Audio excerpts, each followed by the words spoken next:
Welcome to Storytime Africa Tales, where every story teaches a lesson. Grab a cozy spot and let's dive into today's tale called The Lion Cub Who Didn't Want to Roar.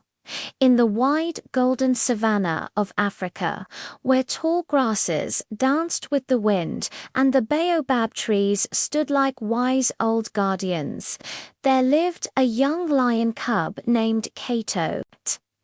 Kato was born into the pride of King Jabari, the strongest and bravest lion in all the land.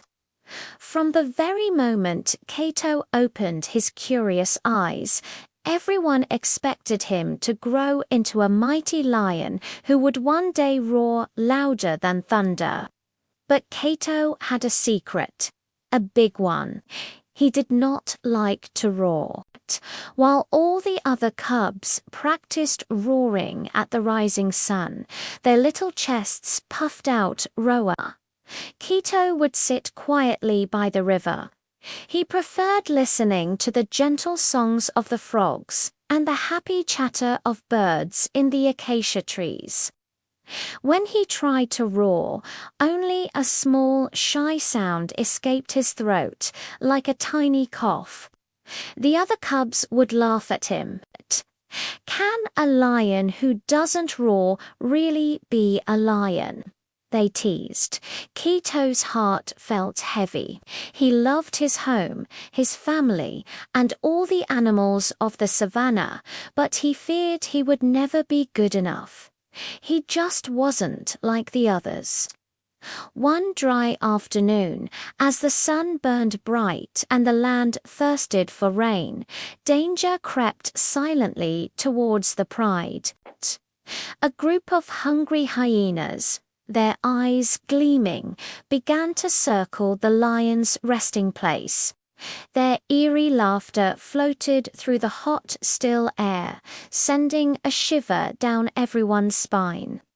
King Jabari stood tall and roared with all his strength, but his voice was tired from many long years of protecting his family. The lionesses quickly gathered the cubs, fear shining in their eyes. Kato's legs trembled. He knew he couldn't roar like his father. He felt small and helpless. But then he remembered something else. He might not be loud, but he was fast, clever, and a very good listener. An idea sparked in his mind. Quietly, Kato raced through the tall grass to a pile of nearby rocks. Using his paws, he knocked loose some stones, causing them to tumble and crash loudly down the hillside. Then he darted through thorny bushes, making sharp snapping sounds as the branches broke. The noise echoed across the savannah, sounding like a whole stampede of large, powerful animals approaching. The hyenas froze. Their laughter stopped. Thinking that huge, angry beasts were coming, they turned and ran away as fast as their legs could carry them, disappearing into the distance.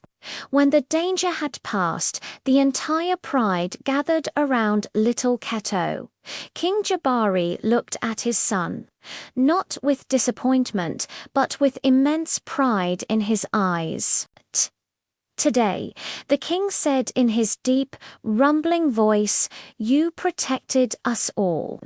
Not with a roar, but with your wisdom and cleverness." Kato smiled for the first time in many, many days. He felt a warmth spread through his chest that was bigger than any roar. That evening, as the sun painted the sky in brilliant shades of orange and purple, Kato tried to roar again. This time, his roar was still small, but it was brave, and it was his own. From that day on, Kato learned that being strong didn't always mean being the loudest.